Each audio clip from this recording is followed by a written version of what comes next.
Welcome to the Ready Room Podcast. I am your host, Josh, and today we have a very special guest, Zeb from Zeb Gunmaking. Hello. And today we're starting a mini series on the Gunsmiths of America. Really hope you guys enjoy.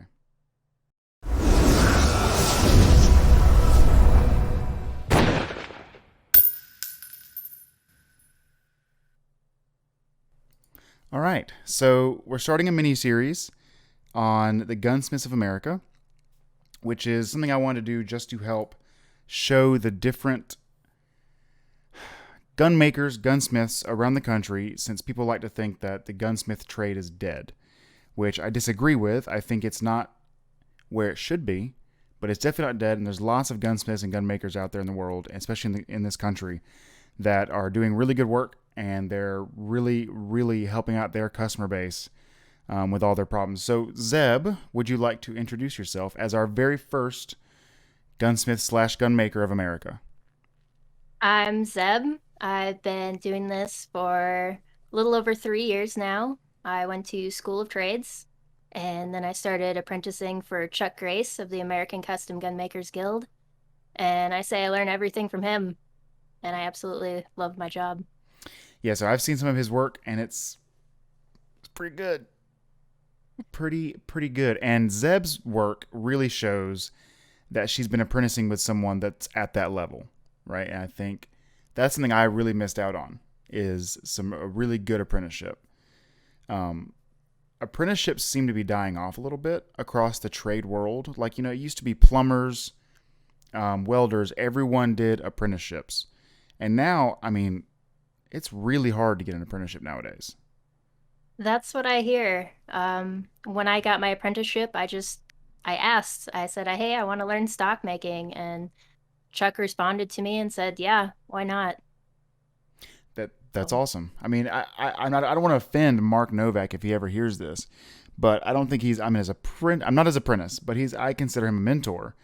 And out of all the gunsmiths I had talked to, I had asked a couple for apprenticeship slots before I ever went to school, and got turned down by all of them because they just said they don't have the time. Mark reached back out. I wasn't asking him for an apprenticeship. I was asking him for some advice on something, and he shot back and he wanted to help me out because he admits that when he goes, that's one less gunsmith out in America. And he wants to make sure he's helping out the young people to progress this trade and move it forward. So that's awesome. I'm really glad to hear you got a really good apprenticeship. But would you mind walking back a little bit and explaining to people how you got into gunsmithing? Because I think you have one of the coolest stories for getting into gunsmithing that I've ever heard. so I didn't really know what I wanted to do for a long time, and I was taking time off work to really figure it out. And one day I was watching anime and I said, hey, I want that gun that doesn't exist. It was the pistol from Trigun. And I went to every gunsmith I could find in town. I said, hey, build me this gun. No one would. And when I finally decided, no one's going to build it for me, I'll build it myself. And a week later, I started gunsmithing school. That is so cool. like, I think there's this disconnect between like the blue collar stuff and then I don't know, just nerdy stuff. Which my viewers on YouTube will now know that I'm a nerd because behind me are anime figures and some cards of the Gathering type from the old days. And you don't have to be some dude living in the woods to like gunsmithing, right? And I think that was a really cool. I can't think of a better reason. Like, I want to make this cool gun myself. Well, that's as good a reason as any to dabble in gunsmithing. How's the journey been? With you said you've been doing it how long? Is it 2.5, 3 years? A little over three A years with little over three schooling. with schooling, right? How has that journey been? Has it been kind of all over the place, or have you been feeling like you've been making a lot of steady progress that's paying off every way up? I feel like I still learn something every day. Mm-hmm. And I've been with Chuck 2.5 years, and I still every day I'm learning something new. I'm trying new things, and I think both of us kind of learn from each other at this point because Chuck will start me doing something, and I'm like, well, hey, wouldn't it be easier if? and then Mm-hmm. we'll ponder on it, and sometimes it works and sometimes it doesn't. But That's awesome. yeah, it's a lot of fun. That is awesome. I notice even now, once again, I never had the apprenticeship. I went to school and opened up my own shop afterwards, and it's been a struggle because, like Zeb had said in our talks before the podcast, that she really didn't recommend someone go to school and then jump right into their own shop, which I agree with. I've been doing it, and it's a struggle because there's things you don't get taught in school. There are entire topics not covered, and I learn something new on every gun I work on. Now, I'm not damaging these customers' guns, obviously, but you're going to learn how to make things more efficient.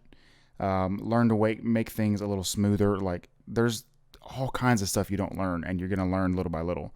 And that's one of the benefits of the apprenticeship is there's someone there with you, an extra set of eyes, that's helping you through that process.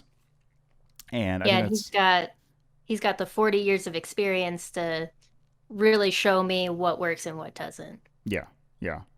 Now, so before I move on to you specifically, what has his specialty been for the listeners and the viewers, like to get a little bit more of an idea of who you're apprenticing with? What has been his specialty? Chuck mostly works on bolt action rifles, so Mauser 98s, Model 70s, and he likes the American Sporter, Yep, classic kind of style, wood and steel. There, you won't find any plastic in his shop at all. And respectable. yeah, he's good at that stuff. He'll do Mannlichers from time to time, but it's mostly the Mauser 98s that he focuses on. Mannlichers scare me. Not gonna lie. Like if I were to do custom work like that, that would scare me. No, that's awesome, and I tend to notice that the American Classic Gunmakers Guild. Wait, American Classic. Did I get that right? Custom, Custom. American Thank you. Custom. Thank you. American Custom. I knew it didn't sound right in my head. Um, it seems like the majority of those guys do tend to be bigger fans of the American Classic, sporter style rifle. But I mean, sometimes you find guys who do that, but then they have this own little pet peeve or pet project they love. So you've been working under him, doing a lot of classic, steel and wood, like you said. Where did you start off? What was like your first big thing to learn? Was it stock shaping? Did you learn checkering? Like where did you start off? I'd say I'm still working on my checkering, Aren't we all? but the first thing I learned is I had a Bishop semi inlet from the 50s that my grandfather had started, Oh wow. and I brought that in, and since it was already inlet, all I had to do was the shaping part on the outside. So we started with that, and I finished it up and did a nice finish on it, and he checkered it for me. And then after that, then I jumped right into this project here. And this Ooh. was from a block. Chiseled it out, learned where all the layout lines Mm-hmm. were, what I should be looking for, that when people say it has good lines, I learned what that means really. Yep. And it's a little hard to describe, but It you is. kind of start getting the eye for it. It that's all. I think that's all you can say about it. Is you have to learn by doing, and you get that eye for it over time. And for those of you who are just listening on the podcast website, we really appreciate you guys. You guys are the majority of our viewership, but you are missing out right now if you're not on YouTube. She is showing off this gorgeous, gorgeous piece of steel and wood. That's a beautiful block of wood in the back. I like the stock a lot. It's got really nice lines. It's got good figure. I like it a lot. Would you describe it for those who are watching and couldn't identify that just out of the video? This is a pump action Remington 121. It's a 22, and it was originally a little barn gun that someone probably bought on Sears, and it's got English walnut stock, and it's all rust blued and niter blued, It's gorgeous. and I guess I should say it's got ebony on both the tip of the forend and the rear. I like to point that out because it's just a little different. Yeah, you don't see that every day. That's probably the first. It's definitely the first 22 I've seen with that. But no, that's really awesome, and I love taking the sentimental stuff that you don't want to get rid of, or stuff that's not considered like you're not working on a $500,000 gun, but you can really make it look like a really high end gun, and that looks like a really high end gun, and that's awesome. Yeah. And This that's was actually also featured in a magazine by Stephen Dodd Hughes, so it's pretty cool to have my first full custom build in a magazine. look at Zeb earning the clout. I like it. I like it. Um, that is one thing that I think takes a lot of time. You were talking about the wood, the lines. Figure for me took forever to understand. And I don't know why, because my brain was as a simpleton from before learning gunsmithing. I would look at, excuse me, I would look at a stock and I would think, got some good tiger striping. Looks good. Looks good.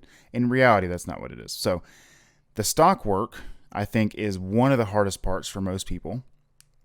Um, you started off with the stock work and learning the lines. Did you move into metalwork after that, or did you keep on this path of woodworking? Yeah, we got into metalworking a little bit. Mm-hmm. I had already repaired this gun, so it didn't need any at the time, but like prepping it for rust bluing and generally fixing things that come up as you go because there's always something else wrong with it. Yes. Yes. But for the most part, in Chuck's shop, we don't do a ton of metalworking. Mm-hmm. We'll do light welding, rebarreling, stuff like that, Mm-hmm. but it's not our main focus. Okay. Well, so that's an interesting point. So, for those of you who are listening and don't understand the difference between a gunsmith, gunmaker, or whatever, um, Zeb doesn't prefer to be called a gunsmith because she's doing a lot of classic custom work, and I understand that. But I think she's still considered a gunsmith because, I mean, blacksmiths don't just fix things; they also make things, right? Same thing with gunsmiths. We gunsmiths can make the part instead of just buying the part. But Zeb Gunmaking, underneath this apprenticeship, this is mostly custom gun making, right? And that's a different aspect than my side of things, which is gunsmithing, which is, unfortunately, like you said, mostly fixing things. As much as I love making things, how would you tell someone who wants to get into gun making instead of gunsmithing specifically? What should they go reach out for? Should they be reaching out for apprenticeships first, or should they be reaching out for school first? Like, what do you think? I'd probably say apprenticeship. Mm-hmm. I learned more in my first month of apprenticing with Chuck than I did in all of school. Um, I definitely think school helped me get my feet wet because when I started, I only knew what end the bullet came out of and not Mm-hmm. much more. So I wasn't as much of a nuisance to Chuck when I got there after school. But um, I'd say if you're looking to get into custom guns, then call up someone you know that does custom gun work. Call up anyone in the American Custom Gunmakers Guild, and they'll talk your ear off for hours, if not letting you come into their shop and seeing them for yourself. I call them all the time and just ask whatever's on the top of my head. Like, hey, I want to build a single shot. What are the best rifles? Yeah. And I can get hours of knowledge. And you don't have to feel bad about asking these questions too. I know a lot of people they are embarrassed by the things they don't know. And I repeat this on the show all the time, but you don't know what you don't know, and it's not your fault. Like, you can't know everything. That's why I still open up these disassembly manuals on guns that I've already disassembled before, because I can't keep all that in there. It goes in one ear, out the other eventually. Some other Yeah. information pushes it out, right? So calling these guys, and if they're willing to talk to you, which is awesome because you're basically calling up, I mean, they're pretty much all legends, really. I mean, in the gun making Mhm. world, they're all legends, and this legend is deciding to talk to you and give you free information, right? And Right. that's invaluable. I don't think anything equates. No book, although books are great, I got lots of them in there. I don't think there's anything that compares to the knowledge of someone like Chuck, who's got 40 years of experience, has seen almost all of it in his specialty at least, at the bare minimum, and is willing to help you out. That's why I like Mark Novak down here in South Carolina, because the guy's a wealth of information. Every time I go see him, I want to bring like a whole brand new notebook for this new session of talking to Mhm. him. So I would say the same thing. I agree. As much as I loved gunsmithing school, I would have liked another year and a half to 2 years of that. before I got into it. Yeah, I'm really fortunate that Chuck took me on. When I first started as an apprenticeship, since I was more in the way than helping him, I was paying him to be Mm-hmm. there. Kind of like schooling, just extended schooling. Yep. And once I was able to kind of earn my keep, then we switched to a whole $0 an hour. Right. So, and I feel like I'm winning. That's better than I get negative, so right? much knowledge. Yeah, I mean, it's free knowledge, and you're not having to pay them anymore, which is good. Um, Yeah, and he'll let me take on commissions if I so choose. that's So, really cool. That's really cool. How many have you done any commissions so far? I've only accepted one Okay. technically. I'm building a custom Marlin for someone, a 336. So it was like new from the factory, and I threw away the stock and made a new one. And Chuck's doing the checkering for me now because I'm not ready to mess up a perfectly good stock. Yep, I understand. The first time I put my own checkering tools on a customer's piece of wood, I was terrified. But luckily, it had already been through a massive fire, so it couldn't have gotten much worse. That was a fun project. I did a 336 Marlin, the stainless steel model, and it went in a storage fire, burnt all to crap, and ended up recheckering the stock and had to replace the fore end. But I mean, it's different, guys. Like, you go to school and you do all this stuff at school, and you're like, I'm so good at this stuff. And then you go home and you're like, all right, well, now do it for somebody that you don't know. I'm like, no, thank you. Much harder. Much harder, much more stress, especially when you start checkering in school at like 18 LPI lines per inch, and then you go to like 24 on a gun. I Oh, wish they'd taught us checkering at school. oh, they I didn't? I started learning, but I was the only one doing it, and there Oh, wasn't wow. really anyone that could really show me what I was doing. Yeah, so I'm going to say something a little controversial, and you can close your ears if you need to, Zeb, because you went to Colorado School of Trades. I don't know how you feel about it. But I have heard some bad things about Colorado School of Trade and the way they hire their instructors specifically. That's all I'll say. I hear it's a little repetitive, where you graduate and then get rehired. Like, you never ran a shop. Like, why are you teaching people? And uh, There's my a saying I heard that those who can't teach. yes, I love some of my teachers, I really did, yep. but I for the like most part, I wish I learned more. yes, But I know that's pretty hard too when you got so many students. yes. And this is not to dissuade any listeners from going to Colorado School of Trades, because you're still going to learn some things there. There are other gunsmithing schools around the country as well. If you don't live in Colorado, there's one in South Carolina. I went to it, the Piedmont Technical College. There's one in, did you say Pennsylvania or There's one Pennsylvania? in Pennsylvania. Yes. There's a It's a really nice gunsmithing school there. What's it There's one called? up in Montana that a member of the guild opened recently. Oh I yeah, haven't heard much about it, but I know he had at least one batch of students going through.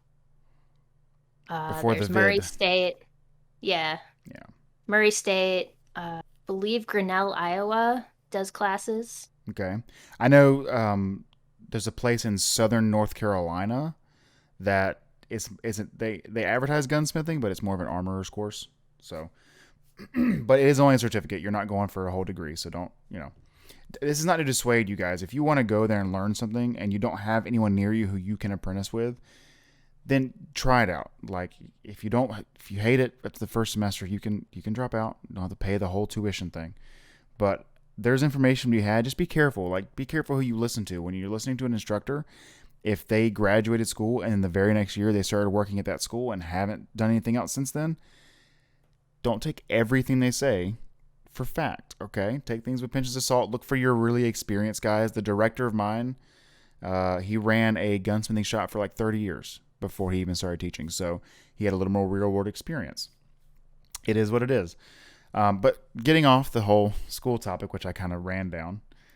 So you do gun making, and you do, the woodworking, a little bit of metalworking, and you're working on checkering. I don't think you can ever master checkering, to be honest with you, though. What do you like to specialize in? So if you had your choice, let's say let's say 5 years from now, your apprenticeship's over. Maybe not 5 years. I don't know. I don't know how long your apprenticeship's going to last. But let's say it's over, and you go to open up your own Zeb Gunmaking shop. What do you want to work on exclusively if you could pick? If you were in that position to pick. Definitely full custom work. I wouldn't want to do any refurbishing or repairs or anything like that. I'd want to maybe even make my own action from scratch and do the Ooh, whole thing. that'd be cool. Bring in customers and say, pick out your wood, pick out a few accoutrements, and then this gun, and Man, that'd be go with it. cool. That'd be cool, like if you had a countertop set up where you had big chunks of different grades of walnut or maple or whatever, and then different grades of everything set up in a row, just so they can come like dang. What do you call it when you go in the line and pick just each? I'm blanking out. I'm stupid. Forgive me, but you could just go in the line and pick everything you want, and then boom, you're done. And then Zeb's gonna take care of it for you. Yeah, kind of make it like an experience, like Holland and Holland or Boss and Oh Co. Lord. All right, listeners, if you don't know who Holland and Holland is, first of all, go to their website, look at their prices, and then back off of that, and then go watch. I believe they have a YouTube video that shows the entire process of making their product, and it's depressing, kind of, but also really invigorating. Like you're like, I want to get to that level. That would be a goal, right? So if you came up with your own custom or own action, would you do a bolt action or like a rolling block or something really cool? What do you think? Maybe between, I'm not sure if I want to do bolt action or falling block. I have Oh, a falling block 22 that I absolutely adore. falling blocks are pretty So cool. maybe even have a few options. But Man, I'd probably start with 22s. man, if you invented your own action that was like a new falling block or rolling block or something like that, that'd be so neat. I've always thought about like, trying to, not redefine the wheel, but really work on the Mauser actions and just see if how much further you can push those things to be a little more modern, a little more, comfortable and all these things. But with as much Remington 700 actions as there are out there in the custom world, uh, why, you know? I don't know. Maybe someone in like 20 years is gonna come back and be like, "Look, I reinvented the Mauser 98. It is now perfect." But one can dream. One can dream. What do you think about the state of gunsmithing and gunmaking in America? Like, if you step back from what you've seen in a little over 3 years, how do you feel about it? I know there's a lot of people saying that it's dying out, but from what I've seen is people are becoming more interested in it, especially people my age that Mm-hmm. started off in the military, think that ARs are the bee's knees, and now that they're starting to learn that other things exist, not only are they interested in it, but they have all this nice military money to pay for Right. nice custom stuff. And especially when I go to gun shows, a lot of people stop by and are like, wow, you can do this? Yep. Like, there's definitely a lot of people that don't know that it exists, but Mm-hmm. once they do, they're interested. Yeah, I tend to agree with that because I constantly hear, when I tell someone I'm a gunsmith, oh, well, that's a dying trade, isn't it? Is there any money in that? And you're like, well, yeah, but it's not just the money. Like it's a niche. It's a needed trade, just like plumbing and all these other things that are, you never really hurt for jobs as a plumber or a welder. These things that are constantly needed, and the same thing goes for a gunsmith. Guns are going to break. If you're looking at it from the smithing side, guns are going to break. People are going to mess up their own guns trying to fix them. I mean, this is just the history of humans. Look at cars. People putting diesel in their cars this week, in their gas cars. Let me redirect that. In their gas cars because people don't know. And it's okay. Wow, my voice is really struggling today. It's okay that they don't know that they're going to mess these things up. So there's always a niche in need of filling. But with gun making, I think that's a niche that I don't think will ever go away because there's always going to be someone who really appreciates something that looks like that right there, or um, that anything. I mean, I was gonna say that I forgot which caliber the one you did. The which 257 yes, Roberts. thank you. I was trying to say that. I was like, the two something Roberts. My brain. I'm struggling, guys. It's been a long day. But there's always gonna be someone who appreciates that really good looking piece of whether it's history or Americana or whatever. And I think that that really surprises a lot of people who, like you said, are getting into it. They're just now learning about what's done. And they see this piece of wood and they're like, I didn't know wood could be that shiny. I didn't Hmm. know I could see myself in wood. And a lot of our rifles we build for people to go on their once in a lifetime African safari or, their once in a lifetime hunting trip. And they want to know that it's going to work flawlessly when that buffalo is charging them. And Yep. Yep. I know a lot of people, well, not a lot, I know of people who would go on these trips with that, like you said, a custom made gun for this once in a lifetime trip. Once they use it, they get their game, they're going to hang it up on the wall and it's never going to go anywhere ever again. But it's always going to have sentimental value yep. because they're going to remember that one hunt, that one shot, or whatever. And it's going to get passed down through the generations. And I think we should do a lot of work to make sure there's future generations of gun makers or gunsmiths able to do this work.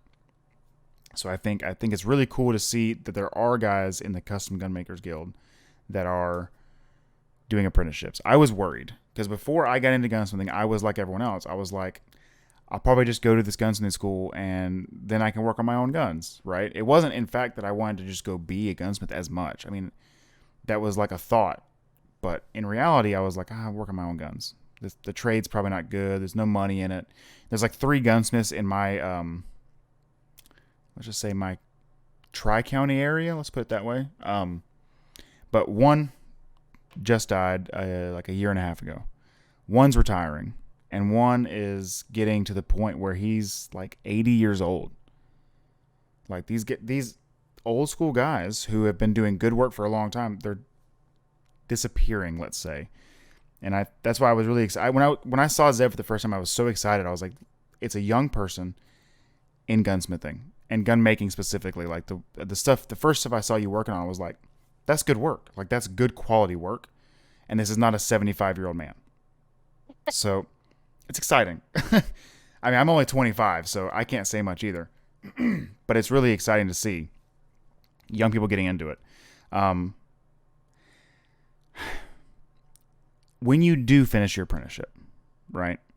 Because I know what you said your goal would be. Do you think you get to the point where you take in some repairs? I If you, prefer not to mm-hmm.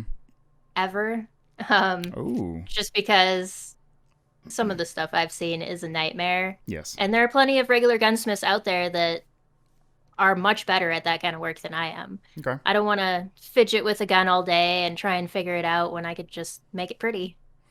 I If understand I that. if I have to repair it to make it pretty, then I will, Yeah, but it's not my main focus. I understand. Um, I just, you never know what's going to, like, or you probably know because you're in your area, but I'm not in your area, right? So I was curious if your area has that niche that needs to be filled. Like, is there a gunsmith in your area doing repairs? Well, now that you mentioned them all dying off, the one that was had a stroke and moved away. And we have a gunsmithing school here, Mm-hmm. the Trinidad Gunsmithing School, so some of them will kind of stick around a little bit. For the most part, they leave. Yep. So I'm not sure if there's like a dedicated smith in town, but for work that I get, it all gets mailed in. So it Yeah. doesn't matter if Yeah. it's close by That's or true. I also know the schools will often take in work for free. They'll take in repairs for the students to learn on because my school did that. So that kind of counts as a dedicated gunsmith in the area. I noticed the same thing outside of my school, though. There was like one gunsmith who was one of the instructors who was running his own shop outside the school. And then you would see these students graduate, open up a shop for like 6 months, and then disappear, right? Mhm. Because 2 reasons, like you said, they weren't experienced enough. And the second reason being they're competing with both the school and the instructor that works outside. So just curious, good to know. I mean, it is sad seeing that the old workhorses are disappearing. And I hope them all Yeah, the best. they're not getting any younger. No, they're not. And I mean, there's one like 45 minutes from my house who I was worried to compete, quote unquote, compete with because he's a third generation gunsmith, right? Wow. Been his family business since he's been in diapers. And he is the one that was saying that was like in his 70s or 80s. Like he is up there. And I don't know. I think his son technically works with him. I don't know if he's going to do it forever, you know? But he's got a 1.5 year waiting list for anything. I mean, anything. Like, I know someone who gave him a shotgun, just needs a front sight bead. That's it. It's been over a year. It's been sitting there. So, Yeah, and that I've seen that happen a lot with these custom gun makers is they have so much work lined up so that they much. can't do anything quickly. Especially when you have really big paying jobs that need stuff either fabricated or you're doing a whole new stock, from the ground up. That as good as anyone that takes time. Like, that is not something you can just bang out in an afternoon. Right. And everyone's needs are different for their stock, and so every piece of wood you got to treat differently, basically. Yeah. Yeah, that was one of the issues I was worried about because, like I said, if I had my choice of options, I would make my shop do two things: custom precision rifles and then custom classic rifles. Right? Like, I like both. I'd rather do that than what I just did this past weekend, which is repair a 1911 that someone who thought they were a gunsmith just went to town with a file like in every direction, and it was just like nothing is in spec anymore, and then he wants this thing to run. I would rather not do that anymore. But, got to pay the bills, right? Yeah, I'm really fortunate that I'm in this position to get to do just go visit gun makers and not have to worry about making an income myself. No, that's good. That's very good. And I will not guilt you for that, right? Because that's awesome. And that allows you to really not stress. You can really learn Hmm. as opposed to freaking out and trying to maximize, profits. And that's what Yeah, I was wondering. Go ahead. No, go ahead. I'm really focused on quality right now, and I'm really fortunate for that because a lot of people just don't get the time that I've gotten. Yeah, you can't beat being able to focus on quality over quantity. But that's a question I do have for you. If, I know it's not fair to ask, what would the price of a custom rifle be? Because it varies so insanely, right? But if I ran a shop, I would probably have to do, if I was just doing classic rifles, and that's all I was doing, I could get away with doing 6 a year, maybe 5 to 6 a year. And that would be probably enough. Once again, depending on model and all the options they want and everything that they want in it. That would be enough for me and my family. But some guys I know that do one a year. They do one gun a year. And they don't just bang it out in a month. They spend the entire year working on it. Yeah, that's a lot like Chuck Shop. We make maybe two or three a year, I'd say. This one took me 8 months I was spent on this rifle here, Yeah. and I Now, love it.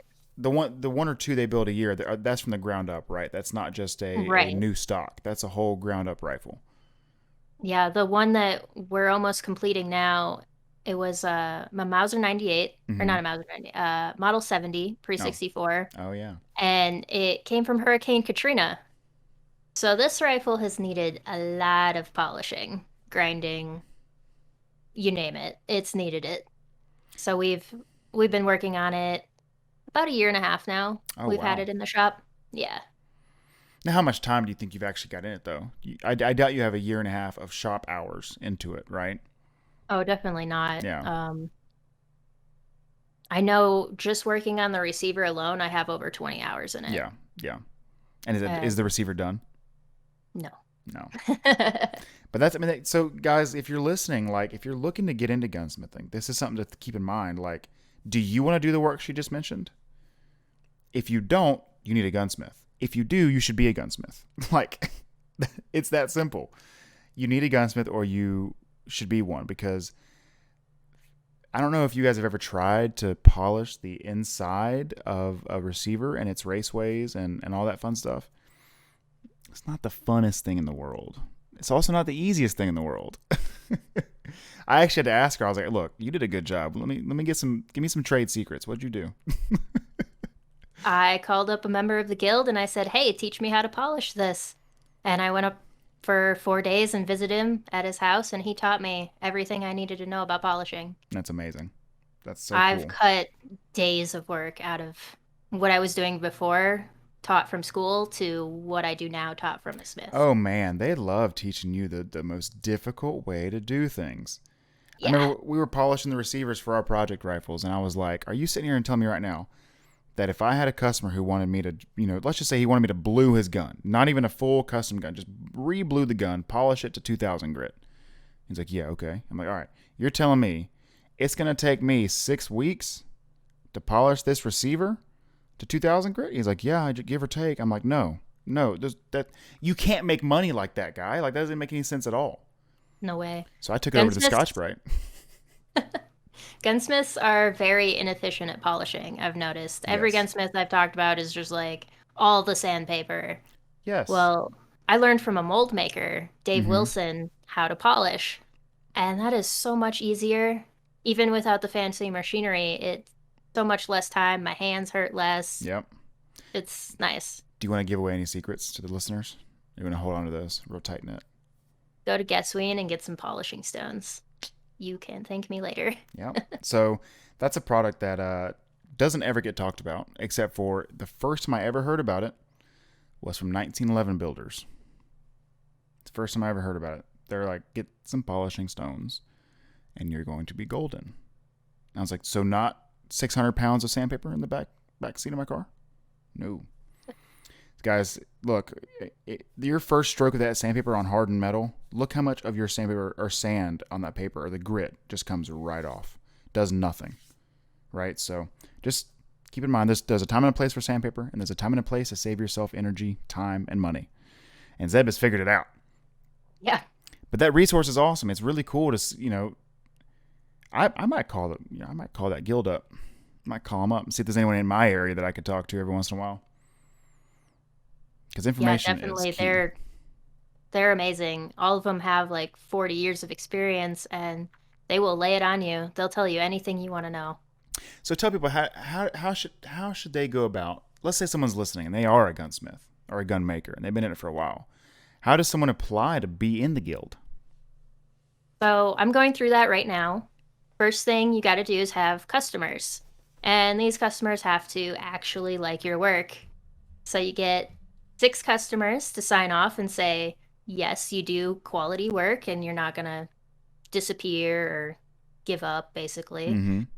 And then once you get that, you need 2 custom rifles that you have built from scratch.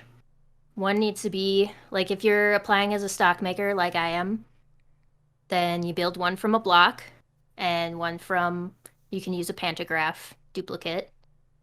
And you have to show different features. So if you're a metalsmith, you'll have different requirements. If you want to go as an engraver, different Oh requirements. boy. So as a stock maker, this is one of the rifles I'll be submitting. I did this from a block. And then the other one is my 257 Roberts, which I machined it myself with the pantograph. And that features skeleton fittings. I welded my own bolt handle, which not really a stock requirement, but Impressive um, still. Not the easiest and welding then job to do. I will have to checker that one myself to prove that I can. So I'm practicing my checkering a lot now so I can make sure I get that done. I like it. What are you going to go with LPI wise? Probably 28 or 24. Ooh, she's going fine. She's going very fine. She's risking it for the biscuit. Do you ever use any electric, not engravers, I'm sorry, checkering tools? I've tried, but I found it just shows all my bad habits in high speed. Oh, okay. Okay. So I still have the problem of rolling my wrist every now and with something high powered, it goes really bad really fast. Yeah. See, I haven't even touched one yet because they terrify me. Checkering terrifies me in general, though. Like everything about it just terrifies me. But maybe one day I'll get where you're at and I'll submit because that'd be really cool. That'd be really Yeah, cool. So yes. you submit them and then what? The last requirement is you need 3 guild member signatures. So you take these rifles that you've built to current members in the guild and say, hey, what do you think? And they'll either say, well, you need to work on this, this, or this, or they'll say, you're ready, good to go, and they'll sign off. Hmm. And then you can go, they have 2 shows now that they'll sign off.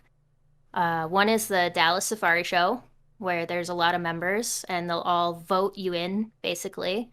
They'll look at your rifle, look at all the features you added, what you did, what you didn't do, and make a decision. Are they ready for the guild or are they not? Hmm. And more often than not, if you got your signatures, you're ready. And they'll welcome you in, they'll set you up with a table to display on, and yeah, that's That's what I'm great. hoping to do this year. Well, fingers crossed for you. Knock on wood. I think you'll at least get some good positive notes, right? I Yeah. know how hard it can be to get in. I know a lot of guys they made this rifle that they're the most proud of ever. They think it's perfect, and they go to some guy and he just tears it to pieces. Every little error you make. I know for a fact that my favorite custom rifle that I've made, I know I can't take it to them. I know of multiple issues on it that, they're there, and the next time I do it, it won't happen again. But noted, I should not piss off any guild members because they could be the ones whose signatures I need, and I will not. Okay, noted. Oh man, so are they pretty evenly placed around the country? Like, I mean, are all the guild members in one area, or are they, just like all of us everywhere else? They're pretty spread out. There's over 80 members right now, and they're kind of all over the country. There's even a couple in Canada. Oh really? So, yeah, Ralph Martini is up there. Isn't that cheating? Martini Gunmakers. That's cheating. It is America. I mean, it's North America. That's like saying Venezuela is America. You're gonna go with that? You're gonna nod that? Yeah, Okay. yeah, why not? Okay. If you're good enough. I mean, I'm not saying you you can't. It's just like you hear American Custom, and you're like, well, the rifle's an American classic sporter. I don't see what the problem is. Um, okay, so I actually want to back up. I remember you saying something about the skeletonized or skeleton parts. Like, I'm guessing the 257 Roberts has the what do you call it? The skeleton stock or butt plate Yep, and grip cap. and grip cap. Awesome. So, for those of you listening, instead of a normal recoil pad like a lot of stocks have, this is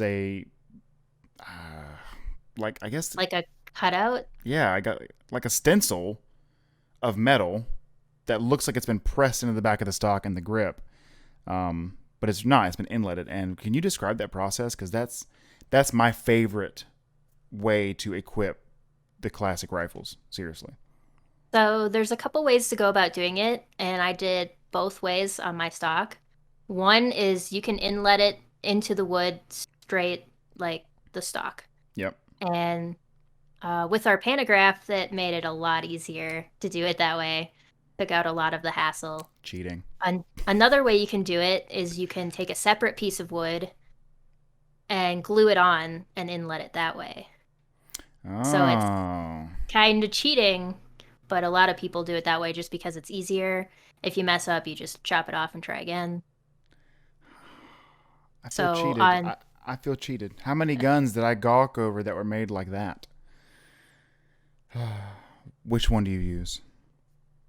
on the butt plate, that was inletted into the stock itself. Good job. And on the grip cap, that was a separate piece. It's okay. I don't care as much about the grip cap. I look at the curved plates that are put into the butt stock, and it's like, man, the time that goes into inletting that is so respectable. Like, that's effort, man. That's effort. Especially when it looks seamless, once it's finished. Oh, It's gorgeous. It can take days. Yes. That's awesome. That's awesome. Well, I love seeing the custom work being done. I love seeing new people getting into gunsmithing. I mean, we're about the same, by the way, in time in. I mean, we're about the same.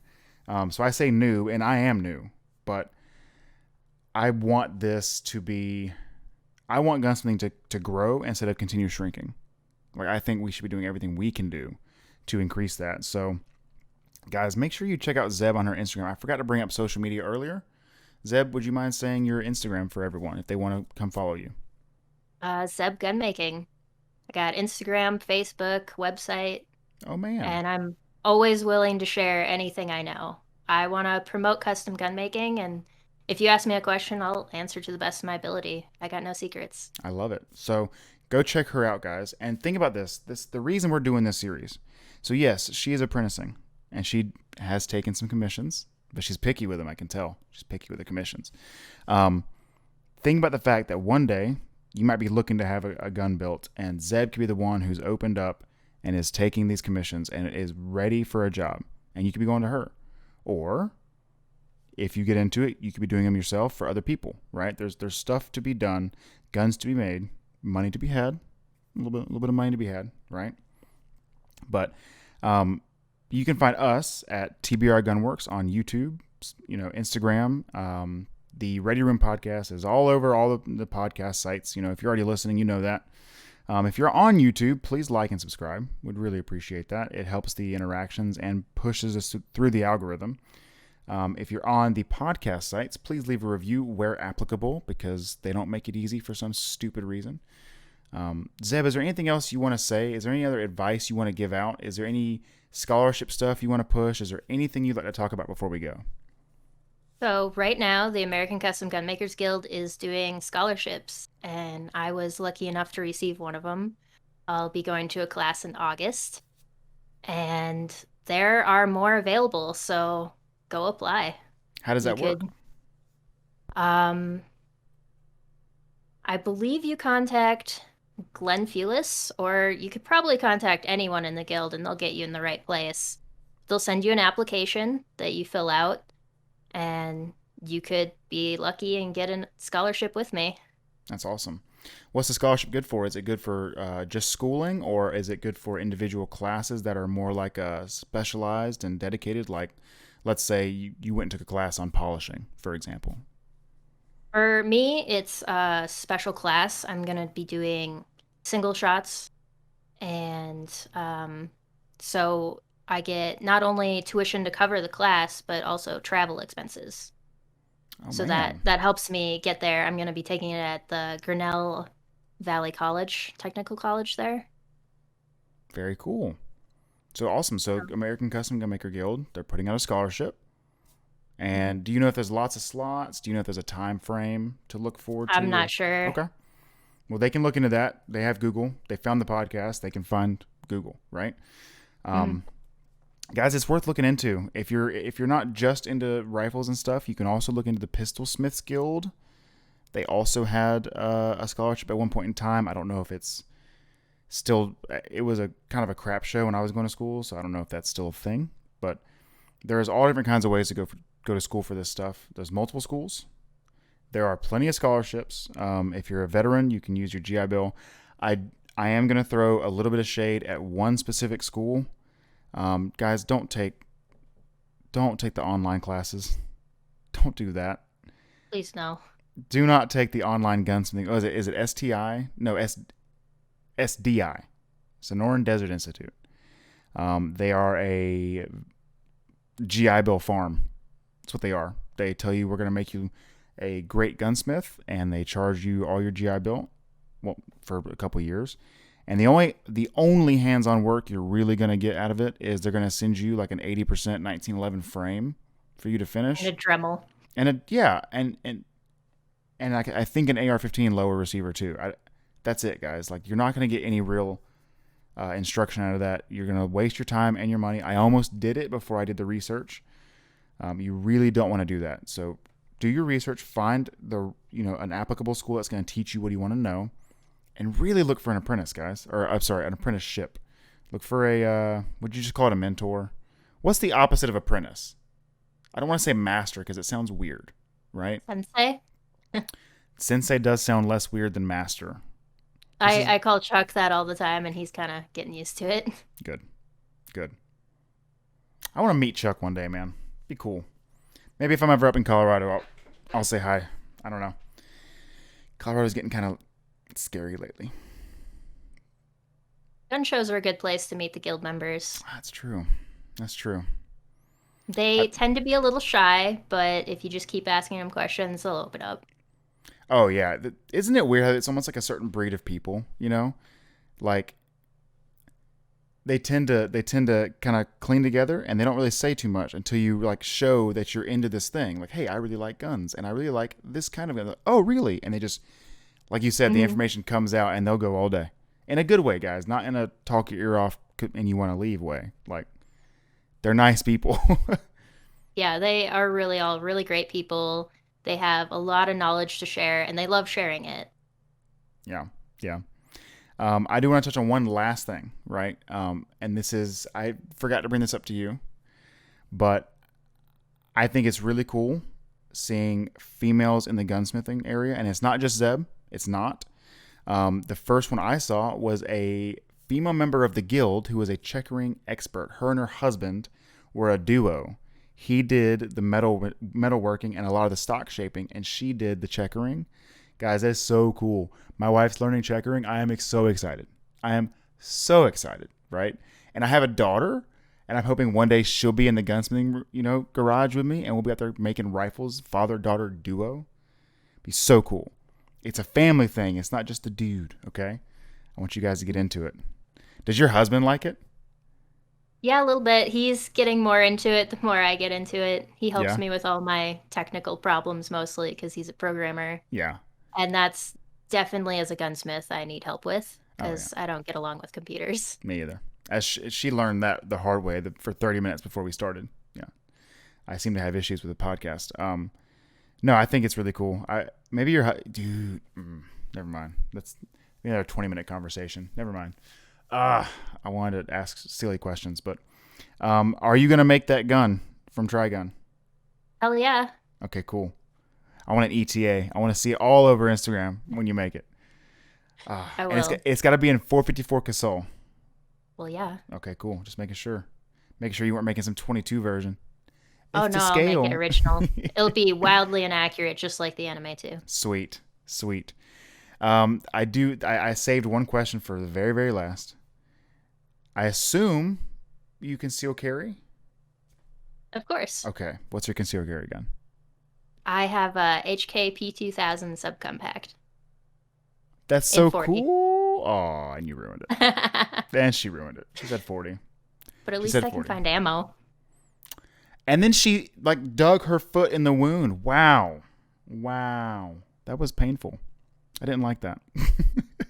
No, I love HK. My first carry gun was an HK. It was the USP 9mm compact. Nice. Awesome. P2000 and but 40. Okay. Well, we got along really well at the end, and then she had to insult me twice at the very end. I don't think you know this, but in 3 different episodes, I spend the entire episode just roasting 40 cal. Not on purpose. It just my wife gets me ranting, and I start ranting on 40. And then there was an entire episode on overrated cartridges, and my number 1 overrated was 40. But no, that's awesome. I'm just asking. I'm going to start asking all the gunsmiths, right, who come on the show, or gunmakers who come on the show. Very end, what do you carry? And I want to see if I can find any correlation between all of them, because we're all different people, but we're all a little similar, right? And I want to see if there's any commonality. If there's not, the experiment failed. If there is, it'd be cool. Zeb, thank you so much. Yeah. This is a Thank pleasure. you for having me. This is great. Guys, make sure you go follow Zeb. She is awesome. She's putting out some good content. And she's kind of flexing on all of us, showing off, She's got some really good product out there. And we really appreciate you guys for watching or listening. Thank you so much. Remember, as always, every single gun law is an infringement. And we'll catch you guys next time.